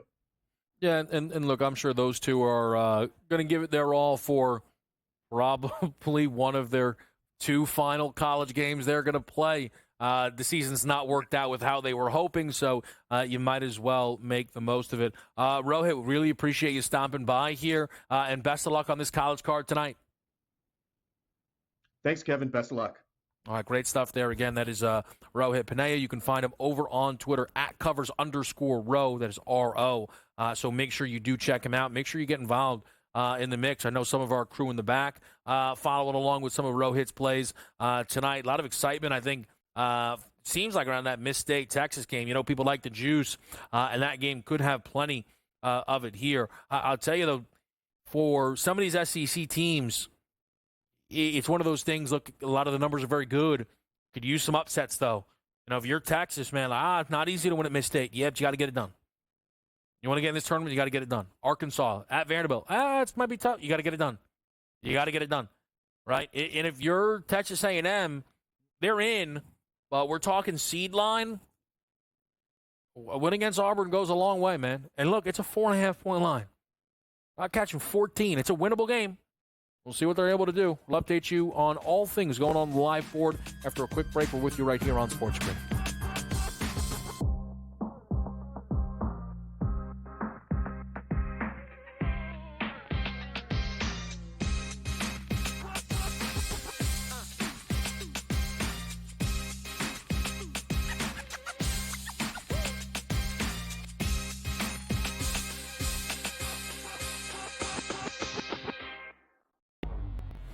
Guys that can do it all. Too much electricity this morning. This is a good time. We're having a lot of fun. I had to do a triple take. Ka-ching! Why? Because of parity. I didn't mean to offend. Yeah, it's not going to happen. Load management is a dirty word. Let him rip. You know what? Circumstances provide the results. What? How do you do this once? Oh, Donnie, you got such a good show there. A network that is booming. The Early Line, only on SportsGrid. Remember when everyone was upset about NIL? You know what NIL did? Make sure Cooper Flagg wasn't playing with the G League Ignite. That's good for us. That's good for college basketball. When the best players are actually playing college basketball. You're going to get battle tested. And it doesn't matter, Kevin, if you're at home or on the road. If you don't come ready to play in the SEC, you're going home with an L. Betting above the rim, only on SportsGrid. He doesn't feel like he gets enough recognition for his achievements. I'm on a really good team, and I'm like, I don't matter, but I'll have nights I'll have 21, 19, 18, because I don't matter. I would rather be on a team, a good team that wins, than care about myself. I mean, honestly, wouldn't you rather just play with dudes that are great and win? Pharrell Coast to Coast, only on SportsGrid. The Eagles got it done. If you back them, you're celebrating. Football season may be over, but the action never stops. Are you ready for some baseball? At SportsGrid, we're always in the game. We bring you 24/7 betting insights, expert picks, and real-time analysis. Next big play is already in motion. Are you ready?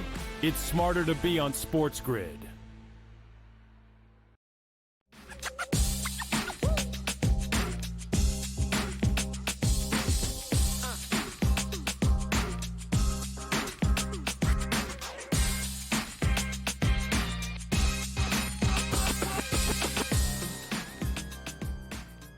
Back with you right here on Game Time Decisions. Nothing better. Nothing.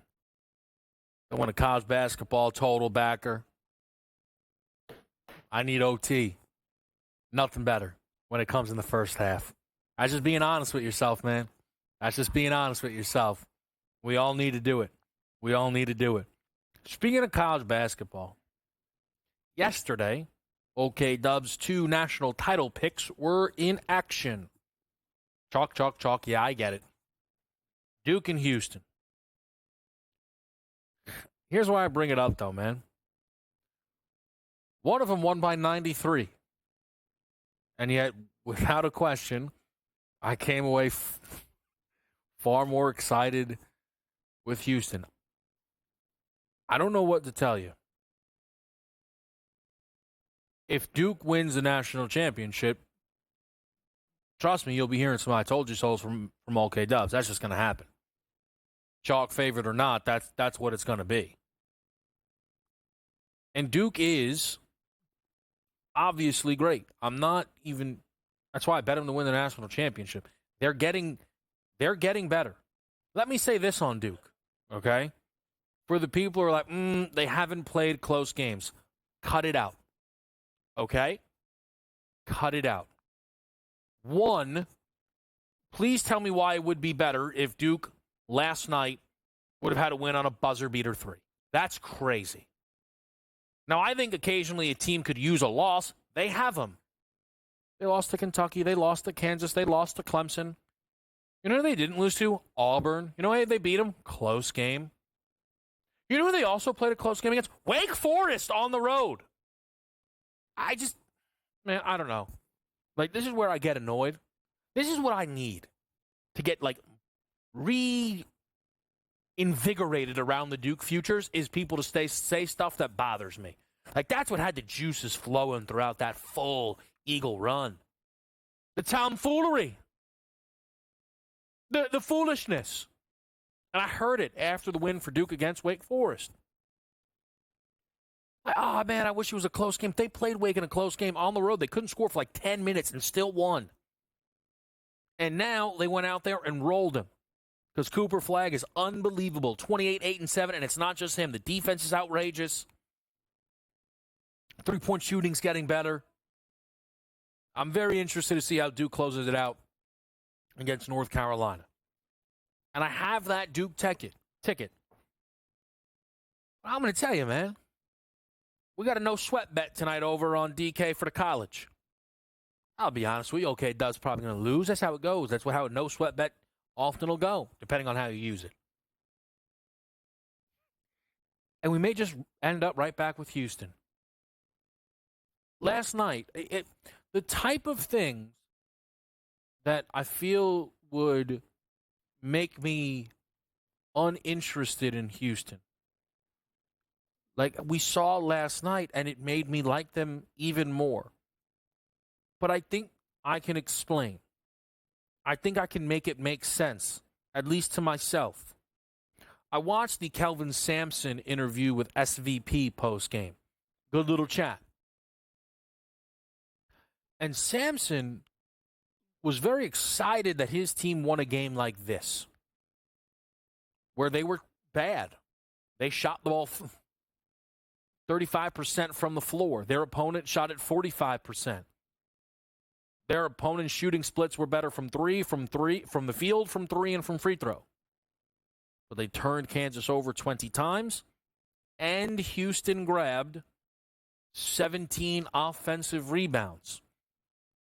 And Sampson kind of was aware that this type of game is what Houston has been built on in years past.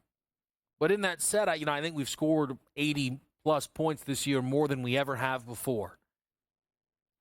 And that's why I buy into this Houston team more than I ever have before.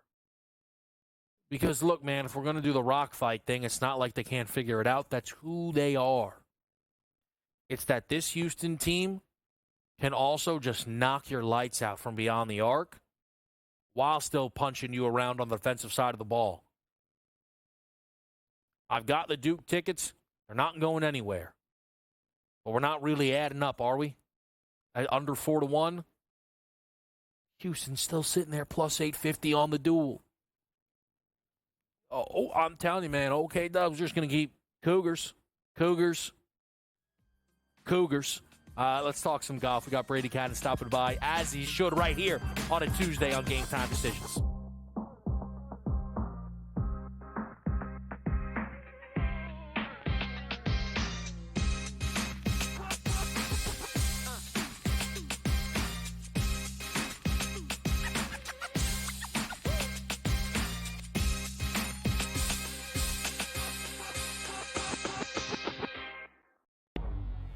Two guys that can do it all. Too much electricity this morning. This is a good time. We're having a lot of fun. I had to do a triple take. Ka-ching! Why? Because of parity. I didn't mean to offend. Yeah, it's not going to happen. Load management is a dirty word. Let him rip. You know what?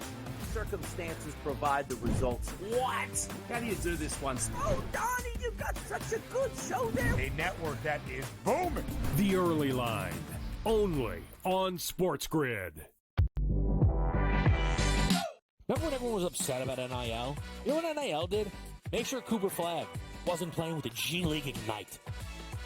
That's good for us. That's good for college basketball. When the best players are actually playing college basketball. You're going to get battle tested. And it doesn't matter, Kevin, if you're at home or on the road.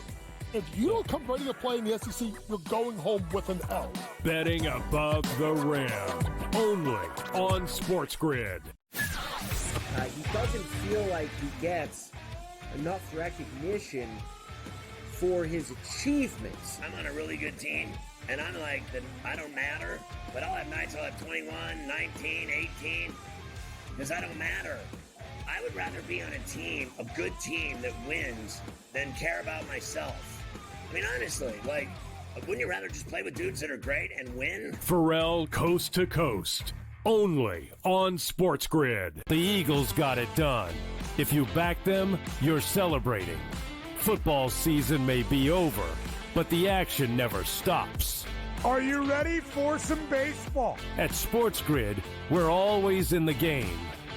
We bring you 24/7 betting insights, expert picks, and real-time analysis. Next big play is already in motion. Are you ready? It's smarter to be on SportsGrid.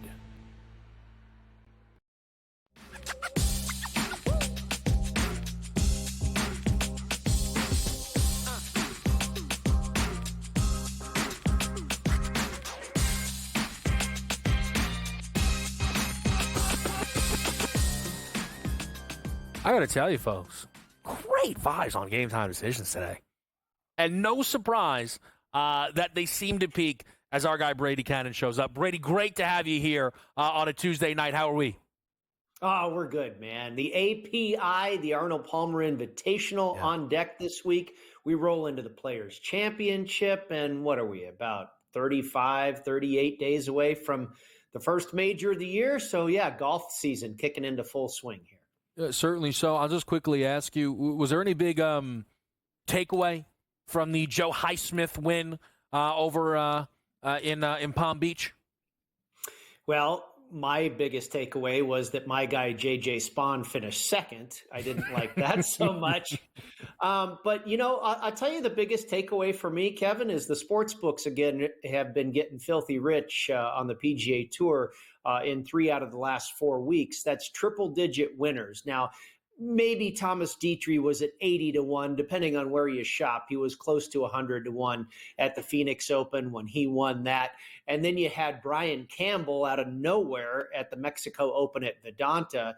And then you had Joe Highsmith last week, who I believe was in the neighborhood of 150-1. And you know, Dietrich certainly is somewhat of a popular player. I've been on him a couple times already this year. Unfortunately, was not in Phoenix. But Campbell, I know out here in Vegas, there were no tickets on him. Nobody had Brian Campbell. So every future bet that was placed was a winner for the book. And it was probably pretty similar last week at the Cognizant with Highsmith. Yeah, I mean, it's one of those things where, especially a tournament like that, maybe people not sure where to go. I imagine, though, for the Arnold Palmer, everything starts with the defending champ. Everything starts with Scottie Scheffler if he's in a tournament. He's plus 320, and I just want to start there. We can get to wherever your action may be within this tournament, but what do you make of Scottie going into the Arnold Palmer? I think it's a tough sell at just better than 3-1. I actually, a lot of times I think the price on Scotty is very fair, if not worthy of a bet. But I think it's a little too short this week. I think it should probably be, I want to say closer to 5-1, maybe plus 450, something like that. But, around 3-1, I don't think there's enough meat on that bone. He's shown up pretty nicely in a couple of events, but it's still very early in his season. The first time, because of that injury to the hand, the first time we saw him was at Pebble Beach and, didn't do a whole lot there. Showed up for a minute and made a charge at Torrey Pines, but eventually came up short. And, if he's going to win here again this week, that would be 3 times in the last 4 years. That's a lot to ask, and I know this guy's, at least at this point in his career, has been on a Tiger-like path, and that would be a Tiger-like circumstance right there. But I don't know if you go to the top of the board and you see Scotty there at, plus 350, plus 320, whatever it is. I would probably rather go with Rory, who I think is probably in equal, if not better form. You're getting more than twice the price, 2.5 times the price, if you can find a plus 850 or something like that. And I don't know if he's going to get it done either. I didn't land on either of those guys.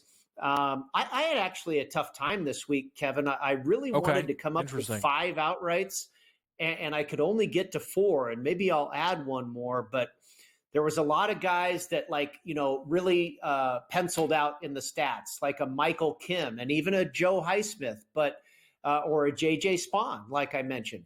But are those guys, just because they've been doing really, really well the last few weeks, are they ready to win a signature event with Scotty and Colin and Rory and all these guys in the field? I couldn't get there with them. And then you look at guys like Shane Lowry, who's been playing pretty well, and Victor Hovland, who's done very well here in the past at this event.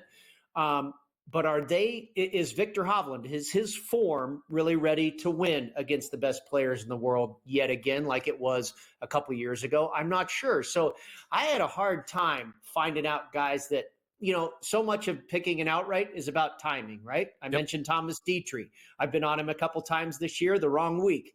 So much of it is about timing. And I was just trying to find those guys where I felt the timing was right, and I had a tough time doing it. Yeah, I think that is totally fair. What I want to follow up with, and we got Brady here for a little bit, so we'll get to those outrights. I know there's some interesting storylines around this event about who was and maybe more so who's not there. But I want to revisit a conversation that we would talk about throughout last season because we're kind of into the new season. But Scotty is minus 280 to finish in the top 10. And I know you're someone who's not scared of a number like that. I'm curious but it's early in the season. So maybe you want to be cautious. I'm curious what you make of a number under minus 300 for Scotty to be inside the top 10 in this tournament. I don't think it's bad at all. You've only got 72 players in this event, and I think it was at the Genesis. He was closer to minus 500 to finish top 10. So I'd rather make that bet than the outright win, Kevin. The outright win's only one guy. A top 10 could be 15 guys. And for Scotty Scheffler to finish inside, the top 15, 12 guys, whatever it is on the leaderboard, he does it in his sleep, right? So, and I would imagine he'll do it again. Because I'm not betting on Scotty to win doesn't mean he's not going to finish top 5, let alone top 10. So right. I wouldn't mind that bet at all. And I believe at FanDuel, maybe some other books as well, you can parlay that type of thing. Now, I wouldn't want to parlay more than one other player with him, but at least you can kind of maybe, bring that price down a little bit. Don't necessarily mind laying, 280 to 100. Okay, nothing wrong with that. But maybe you can pair it with a Rory even, because I would expect they probably both finish top 10. Yeah, I'll throw this to people. And look, I know that this is kind of the stuff that I say with golf. This is where golf is very fun and fascinating. Scotty for the top 10 finish and Rory for a top 20 finish, parlayed on FanDuel, is minus 124. Wow, that sounds good to me. Well, here's the thing, Brady. People, if you're a golf bettor, you go minus 124. But if you're like us, if you're hey, tonight I'm at minus 125, Otega Owe on Kentucky to score 16. Yeah. I don't know. It sounds pretty good to me. He took the two best guys in the world to have themselves. I mean, between the two of them, they've got 3 victories at this golf course, and Rory's a top 10 machine here. So, yeah, no, I would think that looks pretty good. A top 10 and a top 20 out of those two guys for sure. At minus 124, yeah, sign me up. Yeah. Unfortunately, I can't sign up for real in Las Vegas yet. Yes. No FanDuel out here. Yeah, someday I am sure they will make that happen. Let me ask you just quickly, Brady, did you have any thoughts on Spieth, Fowler not being included here at the Arnold Palmer? I'm a little bummed out about it because Spieth had a top 10 finish last week at the Cognizant Classic, and Ricky had a top 20. I nearly landed on Ricky for an outright. I guess ultimately I'm glad I didn't, but him finishing top 20 doesn't surprise me. I did not land on him for an outright win because ultimately when looking at his current form and what he's done recently, I just couldn't get there. But it didn't surprise me at all that he showed up and flipped that switch and played well because he's won at PGA National before and has typically always played well at that golf course. So I was glad to see that came true, that he did again.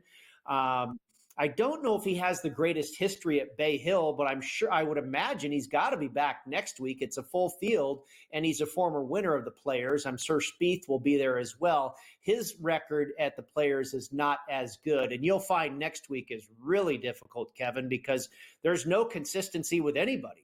There's guys who have won and missed 5 cuts in their career at the same time, so it's really all over the map next week, but yeah, it would have been nice to see Ricky and Jordan, maybe get a little momentum together heading into Augusta.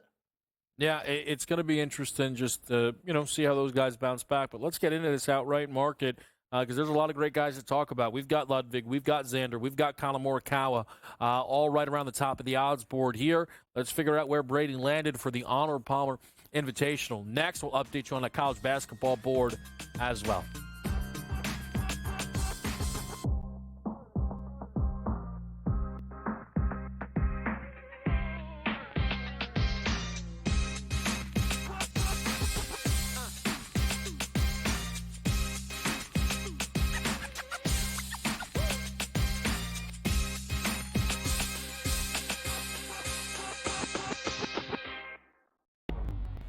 Two guys that can do it all. Too much electricity this morning. This is a good time. We're having a lot of fun. I had to do a triple take. Ka-ching! Why? Because of parity. I didn't mean to offend. Yeah, it's not going to happen. Load management is a dirty word. Let him rip. You know what? Circumstances provide the results. What? How do you do this once? Oh, Donnie, you got such a good show there. A network that is booming. The Early Line, only on SportsGrid. Remember when everyone was upset about NIL? You know what NIL did? Make sure Cooper Flagg wasn't playing with the G League Ignite. That's good for us. That's good for college basketball. When the best players are actually playing college basketball. You're going to get battle tested. And it doesn't matter, Kevin, if you're at home or on the road. If you don't come ready to play in the SEC, you're going home with an L. Betting above the rim, only on SportsGrid. He doesn't feel like he gets enough recognition for his achievements. I'm on a really good team, and I'm like, that I don't matter, but I'll have nights I'll have 21, 19, 18, because I don't matter. I would rather be on a team, a good team that wins, than care about myself.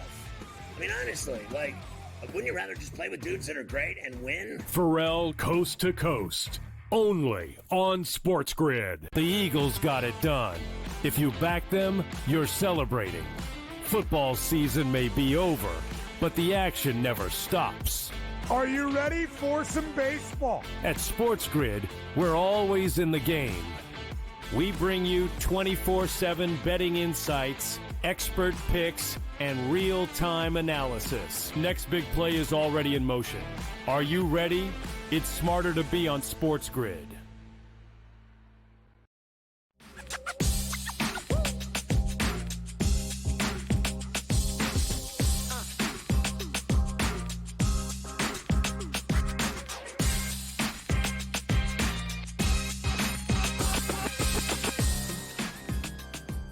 All right, we are back with you right here on Sports Grid. It is Game Time Decisions. Quick update. Should have been Ortega away. Again, I just didn't. I don't know. I don't know what it was, honestly. One of our guys here, he's got 15 at half. They've got 50 points. They are rolling LSU right now.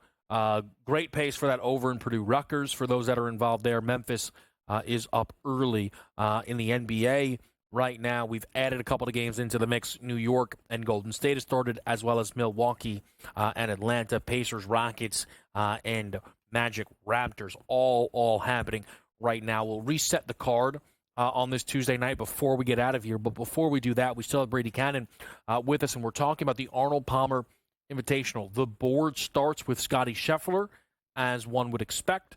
Rory McIlroy, Ludwig Gobert, Xander Schauffele, Colin Morikawa is how we see the top 5 rounded up here. Brady, did you grab anybody inside that top 5, or does your outright selection start a little bit further down the board?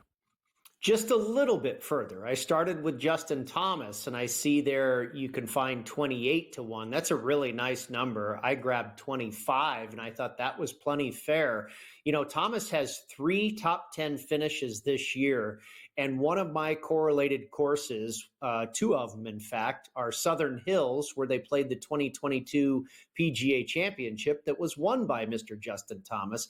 And then I think the strongest corollary as far as another course where you see a lot of crossover success, and it asks these players to do a lot of the same type of things and requires similar skill set, is TPC Scottsdale, where they play the WM Phoenix Open. Scottie Scheffler has won twice at both courses as a prime example. Well, Justin Thomas has a remarkable track record at the Phoenix Open, and he's done pretty well here too. He's gotten progressively better. He's only played it 3 times, finished 49th, 21st, and then 12th last year. So I like everything about the pace that he is on, not only this season, but at this golf course and also with the correlated courses. So he was one guy that jumped out to me pretty easily. I mentioned in the last segment, it was tough for me to find guys that I really liked this week, but Thomas was certainly one of them. And then I went with Maverick McNeely at 56 to 1, very similar to Thomas. He also has 3 top 10 finishes already this year and comes in off of 2 straight, one being at Phoenix, again, a correlated course. And of course, you remember a few weeks ago, he finished runner-up to Oberg there at Torrey Pines. And I like the fact that he was oh so close, had his pocket kind of picked, and then has had a couple weeks to kind of chew on that and regroup and go out and try and get it again. He's playing really good golf right now. And you know, to be able to do what he did against a signature field at Torrey Pines, I think says he can possibly go do it again here at Bay Hill. And then I went with a couple of longer shots. Min-Woo Lee at 75 to 1. Australians have always played very well here at Bay Hill. In fact, Mark Leishman and Jason Day won in back-to-back years. Leishman has also finished runner-up here. Lee comes in off of a 12th place finish in Phoenix. He is one of, if not the very longest hitters in this field. We do expect a lot of weather this week, Kevin. The wind is supposed to blow on Thursday and on Sunday. A little bit of rain in the area, possibly today and tomorrow, maybe again on Sunday. So I think conditions are going to be difficult. And if you can hit the ball a long way, I think that's a big advantage this week. So, and I think Min-Woo is, again, kind of like McNeely, an up-and-comer that I think his next win is coming soon, and it could be often, eventually in his career. So I like him at a thick price. And then this guy is not in the best current form, Matt Fitzpatrick at 95 to 1. He's finished 10th and 15th in Phoenix. He's finished 14th and 9th here at Bay Hill. He was 5th at Southern Hills. I mentioned one of my correlated courses, and then also Olympia Fields, where he's been 6th and 2nd. Now, he was red hot in 2022 and 2023, and he's been off the boil for about 18 months, but at nearly 100 to 1, a guy that's won a major championship and has done very well at this course and similar courses to it, I felt that's worth a shot. Yeah, a lot of great options there, as always, from Brady. Brady, before we let you get out of here on this Tuesday night, You mentioned kind of the Augusta card, which is starting to materialize. Just want to check in with you. Where does that sit right now on March 4th? Yeah, I may have mentioned it on this show before. I had two guys in pocket that I added very early in the season when they finished 1-2 at Kapalua, and that's Hideki Matsuyama and Colin Morikawa. Kapalua is a very strong corollary to Augusta National. We've seen a ton of crossover winners between those two golf courses. And so, Hideki's obviously already has a green jacket. Morikawa has multiple top 10 finishes at Augusta. So I really like those two guys off to a good start to start the year. I got Morikawa at 22 and Matsuyama at 25-1 to win the Masters. And then just in the last couple of weeks, I've added a couple more guys, one of which was Tommy Fleetwood at 50-1, who had his best ever finish at the Masters last year. He's kind of gotten progressively better. Has like a 17th, a 19th, I want to say maybe a 14th or something, has a few top 20s, and then last year finished third. And another correlated course is St. Andrews, where at the 2022 British Open, Fleetwood was fourth. So he's starting to build that resume towards what I think could be a green jacket. And at 50-1, one of the best players in the world, I thought was worth it. And then finally, I took a stab with a guy that has been good at all the correlated courses, has all the talent in the world, but has yet to win yet.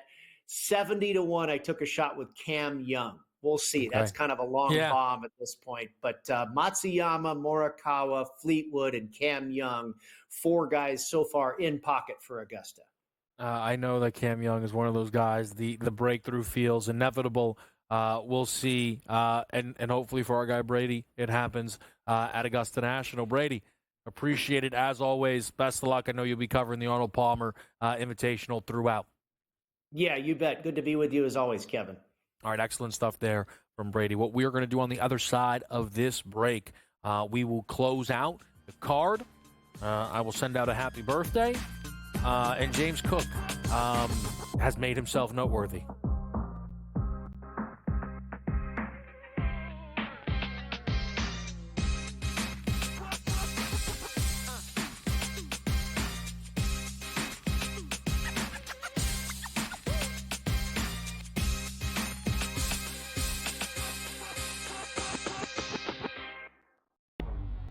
Two guys that can do it all. Too much electricity this morning. This is a good time. We're having a lot of fun. I had to do a triple take. Ka-ching! Why? Because of parity. I didn't mean to offend. Yeah, it's not going to happen. Load management is a dirty word. Let him rip. You know what?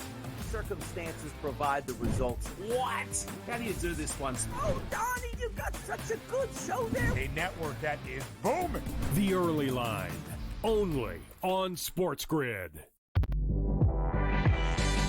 Remember when everyone was upset about NIL? You know what NIL did? Make sure Cooper Flagg wasn't playing with the G League Ignite. That's good for us. That's good for college basketball. When the best players are actually playing college basketball. You're going to get battle tested. And it doesn't matter, Kevin, if you're at home or on the road. If you don't come ready to play in the SEC, you're going home with an L. Betting above the rim, only on SportsGrid. He doesn't feel like he gets enough recognition for his achievements. I'm on a really good team, and I'm like, I don't matter, but I'll have nights I'll have 21, 19, 18, because I don't matter. I would rather be on a team, a good team that wins, than care about myself. I mean, honestly, wouldn't you rather just play with dudes that are great and win? Pharrell Coast to Coast, only on SportsGrid. The Eagles got it done. If you back them, you're celebrating. Football season may be over, but the action never stops. Are you ready for some baseball? At SportsGrid, we're always in the game. We bring you 24/7 betting insights, expert picks, and real-time analysis. Next big play is already in motion. Are you ready?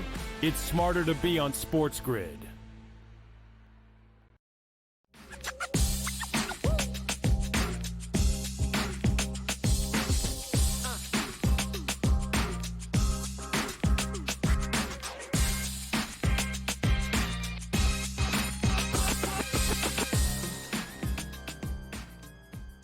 All right, we're closing it out here on this Tuesday night. Firstly, and this is just a most important matter, happy birthday, Mom.